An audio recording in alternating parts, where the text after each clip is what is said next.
Angélique, vous venez à propos, je voulais vous parler.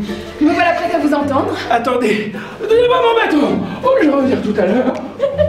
Allez, monsieur, allez. Monsieur Florent nous donne des affaires.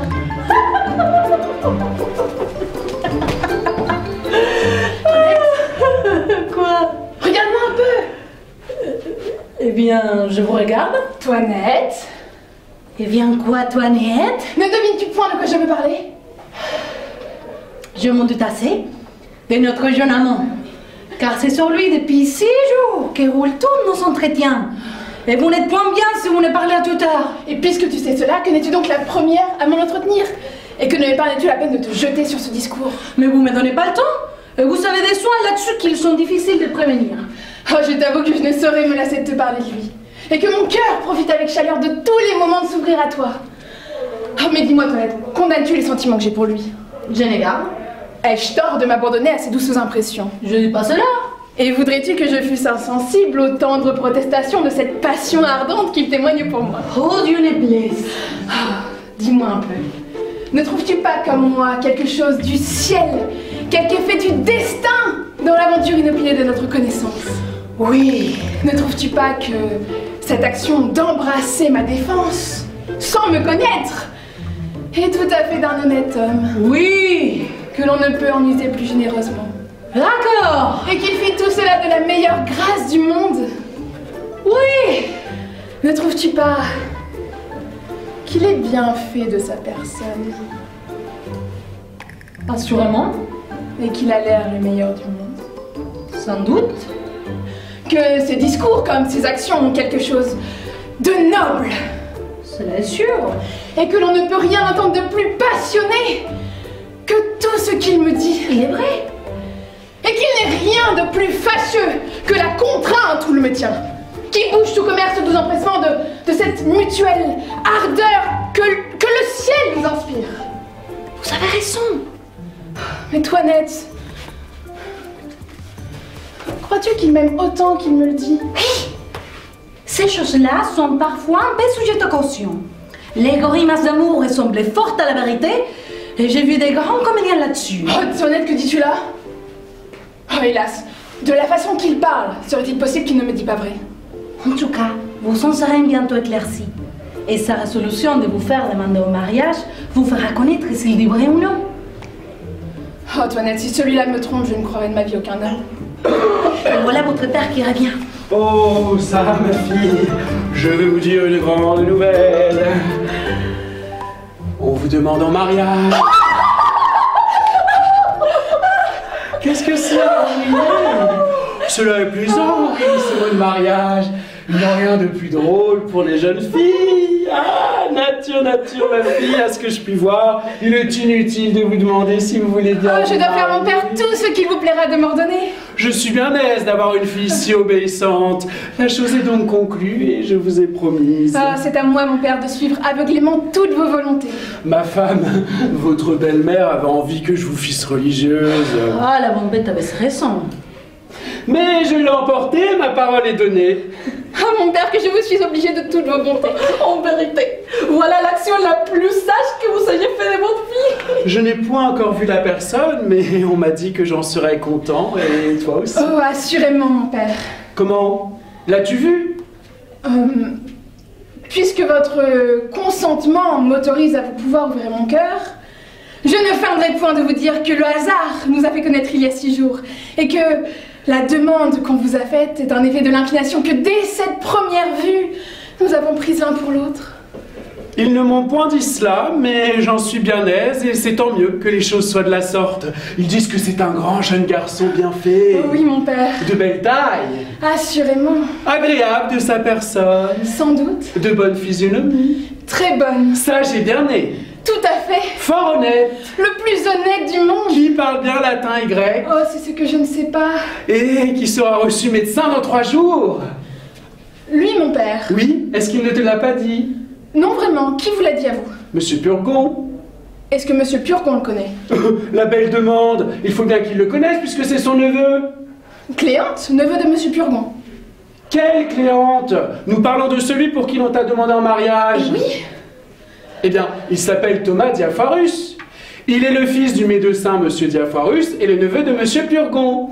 Nous avons conclu le mariage ce matin et demain, ce gendre doit m'être amené par son père. Qu'est-ce? Vous voilà tout ébobie.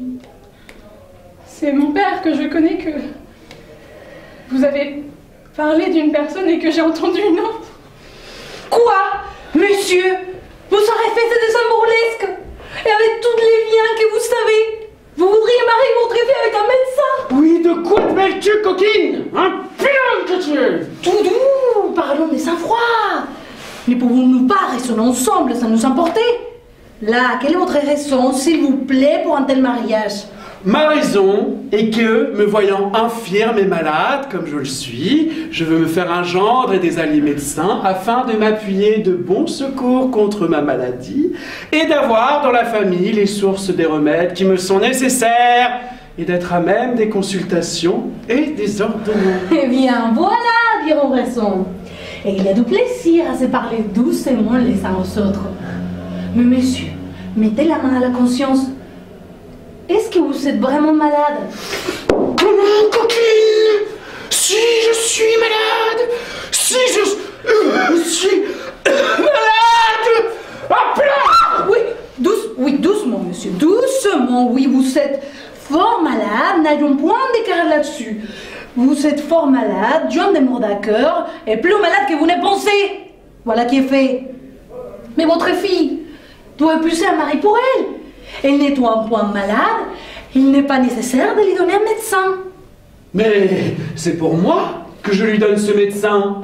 Et une fille de bon naturel doit être ravie d'épouser ce qui est utile à la santé de son père. Ma foi, monsieur, vous voulez qu'un ami, je vous donne un conseil? Et quel est-il, ce conseil? De ne point songer ce mariage-là. Et la raison? La raison, c'est que votre fille n'y consentira point. Elle n'y consentira point. Non. Ma fille! Votre fille! Elle vous dira qu'elle n'a qu'à faire de Messier Diaphorus, de son fils Thomas Diaphorus, lui de toutes les Diaphorus du monde. Mais j'en ai affaire, moi! Outre que le parti est plus avantageux qu'on ne pense, Monsieur Diaphorus n'a que ce fils-là pour tout héritier. Et de plus, Monsieur Purgon, qui n'a ni femme ni enfant, lui donne tout son bien en faveur de ce mariage. Et Monsieur Purgon est un homme qui a 8000 bonnes livres de rente. Ah, il faut qu'elle ait tué bien des gens pour se faire si riche. 8000 livres de rente sont quelque chose, sans compter le bien du père. Monsieur, tout cela est bel et bon. Mais je reviens toujours là. Je vous conseille entre nous de lui choisir un autre mari. Il n'est point fait pour être Madame Diaphorus. Et je veux, moi, que cela soit... Ne dis pas cela. Comment? Non. Je ne dis pas cela. Non, non. Et pourquoi ne le dirais-je pas? On dira que vous ne songez pas, c'est ce que vous dites. On dira ce qu'on voudra, mais je vous dis que je veux qu'elle exécute la parole que j'ai donnée. Elle ne le fera pas, vous dis-je. Je l'y forcerai bien. Elle ne le fera pas. Elle le fera, ou je la mettrai dans un couvent. Vous? Moi? Bon. Comment bon? Vous ne le mettrez point dans un couvent. Je ne la mettrai pas dans un couvent. Non. Non. Non. Ouais, voici qui est plaisant. Alors je ne mettrai pas ma fille dans un couvent si je veux. Non, vous dis-je. Et qui m'en empêchera? Vous-même. Moi? Vous n'aurez pas ce corps-là. Je l'aurai. Oh, vous vous moquez. Je ne me moque point. Un petite larme d'eux, les bras jetés au cou. Ah, mon petit papa mignon prononcé tendrement. Ça sert assez pour vous toucher. Ah, tout cela ne fera rien. Oui, oui. Je n'en démordrai point. Bagatelle. Oh, il ne faut pas dire bagatelle. Mais mon Dieu, monsieur, je vous connais. Vous êtes bon naturellement. Je ne suis pas bon. Et je suis méchant quand je veux. Doucement, monsieur, doucement. Vous ne songez pas que vous êtes malade.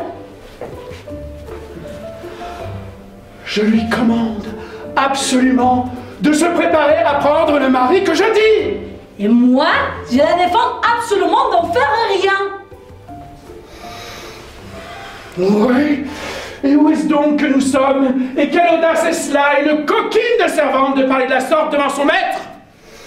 Quand un maître ne songe pas à ce qu'il fait, une servante vient son cet endroit de les redresser. Viens par ici que je t'apprenne à parler. Il était de mon devoir de m'opposer aux choses qui peuvent vous déshonorer. Et je ne dois pas vous laisser faire des folies. Chienne! Je ne consentirai jamais à ce mariage. Panda! Je ne veux pas qu'elle épouse votre tomate de fruits. Carogne! Il m'enviera plutôt qu'à vous. Oh, Angélique! Si tu ne me l'arrêtes, je te donnerai ma malédiction! Et moi, je la déshériterai si elle vous obéit. Ah,